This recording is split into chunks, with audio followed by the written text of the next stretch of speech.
संकष्टी अंगारकी चतुर्थी होती, त्यामुळं ना आम्ही सगळी आज गणपतीचं दर्शन घेण्यासाठी गेलतो चौघं पण संध्याकाळी. तर सकाळपासून व्हिडिओ बघा पहिल्यापासून तुम्ही. मी आहे ना पहिल्यांदा चहा दूध तापाय ठेवलं. परच्या पप्पांना म्हणलं आता तुम्हीच द्या चहा प्यान घ्या. आणि का नाही मी देवपूजा करत बसली. ओजू माझ्या पाठीमागं थांबलेली. छानपैकी देवपूजाही केली. परीनं मला फुलं आणून दिली. मस्त वाटलं प्रसन्न.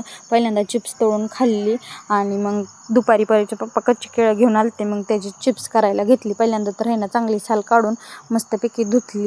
मी ह्याच्या आधी भरपूर वेळा केल्यात, त्यामुळं मला माहिती आहे कसं करायचं आणि छान होतात कुरकुरीत. पण माझ्याकडून आज एक चूक झाली. हे उपवासाला मी हळद नव्हती टाकायची होती, पण हळदच टाकून बसली त्यात.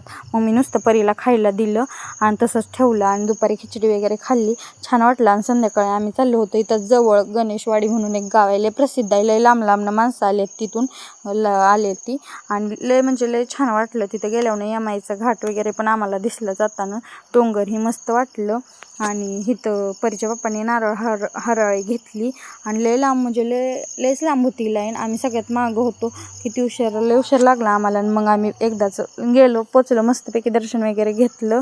आणि दर्शनही झाल्यानंतर बाहेर पण उंदीर मामांचंही दर्शन घेतलं.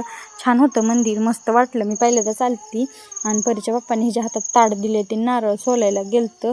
नारळ सोलूनही झालं आणि लगेचच फोडायला पण ती नारळ गेलं. पण नारळ त्यांना पावला.